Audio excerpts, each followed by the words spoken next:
Okay, you're thinking of moving to Florida. It's the year 2020. You don't know what's going to happen. So we're going to get after a few things that you should consider before moving to Florida.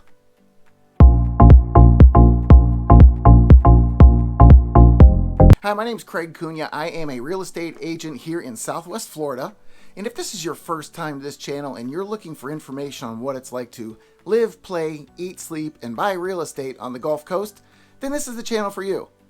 So go ahead and subscribe and even leave a comment and a like so that you can see all the future videos when they come out.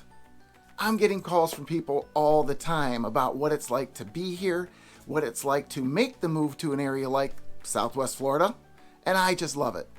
So if you would like to have some of your questions answered, you've got to call, text, email, whatever your preferred method, and I'll get right back to you. In this video, we're going to spend a little bit of time on a number of different topics about moving to Florida.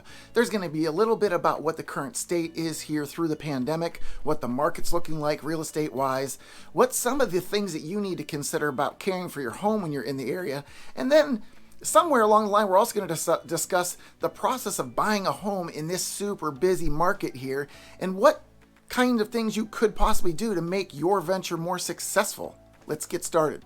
Okay, first off, Southwest Florida just had a cold front come in. That's why I'm wearing one of these thermals, because it gets right to my bones whenever this happens. It's only in the 60s, which you might think is kind of warm, but for us Floridians, that's cold. So long sleeves are broken out. Hats and gloves, not quite there yet. All right, so with the pandemic this year, obviously there's been a lot of change in every city across the country. Well, Florida is no different. The only difference we see is the large cities versus the small cities versus the East Coast and the West Coast. They're all handling it a little bit differently. Yes, the governor says that we can go to phase 3, and that allows us to have a lot of the conveniences that many other states don't have. I mean, our bars are open, our gyms are open, and the capacity for the restaurants is over 50%. It's like towards that 75, 80. We're not quite 100%, but then again, I think we can all agree things were kind of packed when it was 100% anyway.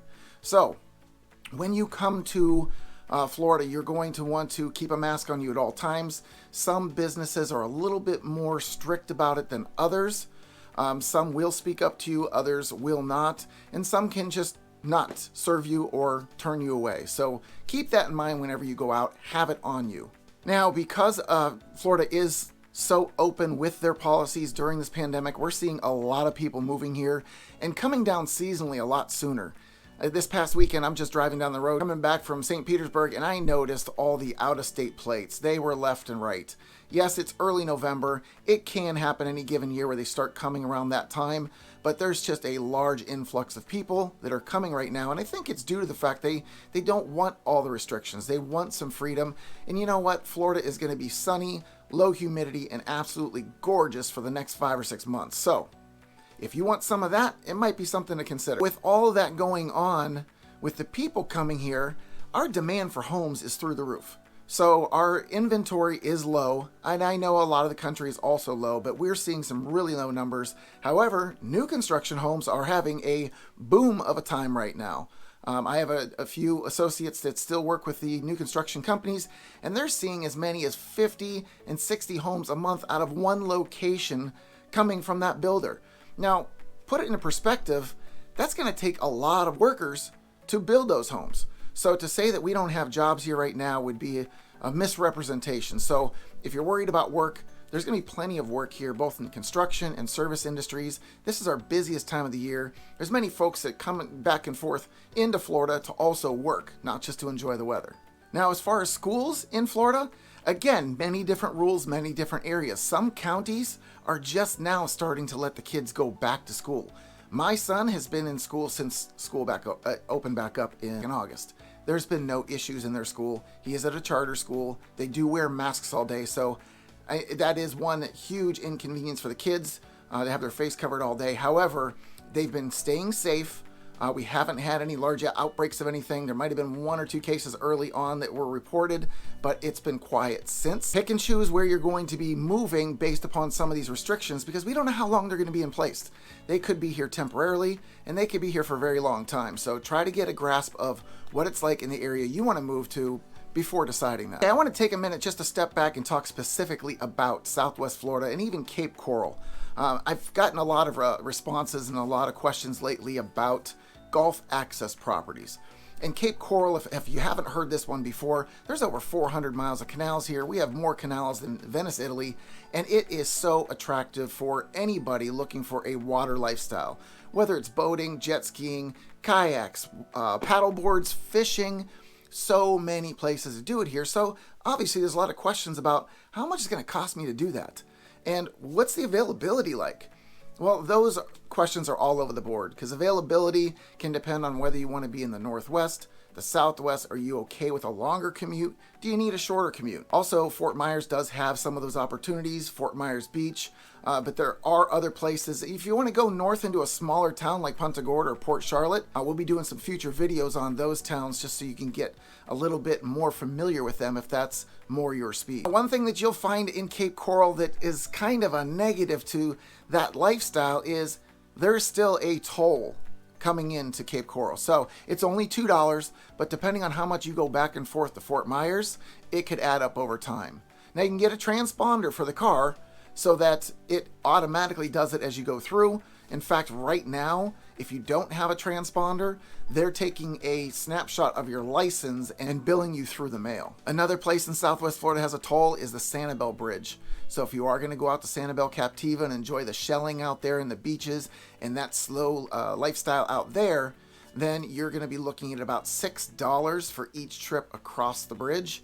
And also there's something that is referred to as the Sanibel Causeway. This is a strip of land that joins through bridges out to Sanibel, and it offers opportunities to have picnics, go fishing, and do some of the other water sports that we had mentioned. All right, we talked about the tolls, and there is a camera there to ensure that you are doing everything you need to do, and it will snap your license. If we ever get back to a time where you had to stop and actually pay the toll with either paper money or coins, and you don't pay, those cameras will snap your license plate and send you a bill. If you don't pay that bill, then you get a nice little fine to follow it. Cameras are also found at our intersections. So any traffic light that you might decide that you want to kind of run because you're in a hurry, just be ready to have something sent in the mail telling you you've got a fine. We're going to jump real quick into maintenance of your home because there's some things that you want to be thinking about with Florida. They're going to be a little bit different than what you may be used to. First of all, let's get some terminology straight. It's not a porch. It is a lanai, and that's your little outdoor space under roof in most cases that you get to enjoy this beautiful weather. It could be called a deck if you have a pool because that's a larger spread of area, and over this deck is what we refer to as a cage. That's the area that's enclosed over your pool with screening to keep out the mosquitoes and the no-see-ums to an extent, but that'll be there. If it doesn't have a cage, you're going to have a 4-foot high fence as a minimum around the property. That is a code requirement. That's for the safety of the little ones. So pick and choose. You're going to have the cage or you're going to have the fence. Here in Florida, we have two main types of sod that are laid down. That's Floratam and Bahia. I'm going to tell you, neither one's easy to maintain. A lot of folks decide to have a service to do it because of the delicate balance of keeping it healthy and green and weed-free. I can say I'm no good at it. I've got weeds all over my lawn. You might even notice some of them right there. But that's just what it is in Florida. We have a very harsh climate with the heat here. No, obviously the cold isn't part of our problem, but it does affect our growing cycles. So you'll see a lot of bare spots in many yards when we go through our dry season, which is the winter time. It is very beautiful, but it's also very dry. We don't get to sprinkle our lawns very often. We only get it twice a week. So yes, we start to have some of our lawns looking kind of ugly, but that is why. Just very difficult to maintain. Now in your AC, there's this little thing that's going to happen to you once in a while, where there's an algae buildup in the drain pipe coming down from the AC. When that happens, it backs the water up into the system, and then there's something called a float switch that will end up triggering. When this triggers, your AC shuts down. If it's one of those warmer months and you want your AC, they recommend to pour some white vinegar down this drain pipe every so often just to keep it kind of clear of this algae. If you don't do that, get a shop vac. You'll need it, because if that happens, you can go out to the outside pipe and put the vac on it and draw all that stuff out.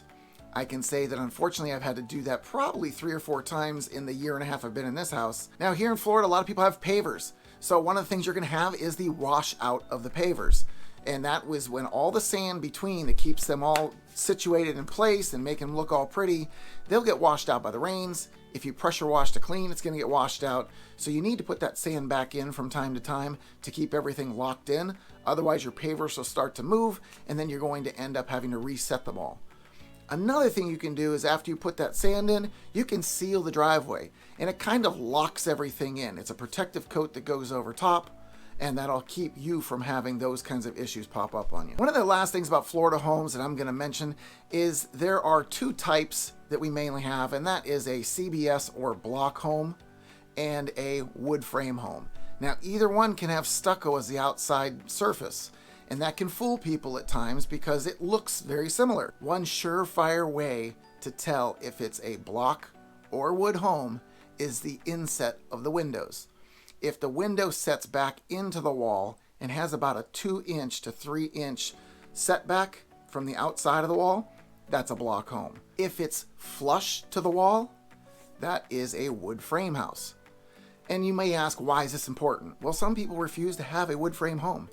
And I've talked to some inspectors, and they say that it really isn't an issue. And many of our homes are out on the islands. They were built wood frame as well, and they're still there after decades of going through storms. So it's not so much that. It can be more susceptible to termites, so keep that in mind. But with today's standards and pressure-treated wood, it's really not the problem it once was. I promised to also talk about what the real estate market's doing. So if you're looking at buying a home, a couple things to consider. First, are you somebody that's willing to buy sight unseen? I know, sounds crazy, big investment. I don't want to see it. You can have somebody shoot a video for you, and you can put a contingency in place that allows you to see the home before actually committing to it. Now, if you're going to actually make the physical visit and come in, a couple things you want to do. Number one, are you certain that if you found that one home that you wanted, that you're ready to commit to it? And if you are, did you get pre-qualified? Is that something that every offer that you put in is going to want to have? They're going to want to know that you are capable of purchasing this home. So at that point, you're going to need an accurate list of what's available to you. And when you're choosing that lender to get pre-qualified, get a local lender. Get somebody that's used to doing the transactions in the area, that knows all the fees associated with it, that has connections with people in the area. So if we have a hiccup or a problem, they can get it taken care of quickly. Another thing, having a local team together that communicates well, is if you have a home that you're selling in another area, you may need a home to sell contingency, saying basically, I have my home for sale, it's under contract, when it closes, I'm buying this one. There's also something called a simultaneous close. If you haven't done them before, it's nothing to worry about. You just need a well-oiled machine talking to each other on both sides to get it done. Your home in the previous location, it will close in the morning and take the funds from that closing to pay for the closing in the afternoon down here. That's a simultaneous close. Now, before you close, you have to be aggressive with your offer. Don't come and think you're going to lowball an offer. It's not going to work for you. There's a couple things you can do to strengthen your position. Number one, come in very close, if not on asking price, or even over. Then, shorten your terms. Shorten the time to close if you can. Shorten the time for inspection if you can. Also, if you're going to put a large deposit down anyway, put a larger escrow deposit down too. That just shows how serious you are. That money's safe. It's held with the title company, so you have a third person that's in control of it, and you will always be able to get it back as long as your contingencies are still in place and still active. Now, with new construction, since it is so popular right now, I don't know if you know this, but the builders have their sales representatives. They work for the builder, so they're working for their best interest. Do you know, as a buyer, you can still have your own real estate agent, and you don't pay for it? It's already figured into the cost of the sale of the home for the builder, so you can have representation for you that's looking out for your best interests. So when you can't be here because you're settling things up back home before you make the move, you have somebody with eyes and ears on the ground locally taking care of it for you. And once again, it's free for you. And the last thing is, if you're going to be looking in a community and there's a homeowner association, not only do you want to see their rules and regulations up front to know what you're getting into, but you also want to have the application for the association put in well in advance.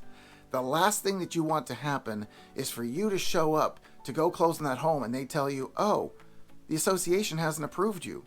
You can't move in there. That's not going to be good. All your stuff's going to be sitting somewhere waiting to get in there. You want this done up front. Many times there's a board that has to approve new people moving into the neighborhood. They have to do background checks and all that. So please get that done up front. Ask your agent to get you the information that you need to be sure that you don't have that problem. Well, if you've learned anything today with this video and would like to know more about living in this area, you can either check out one of the other videos, or you can always call, text, or email, because I've got your back when moving to the Gulf Coast.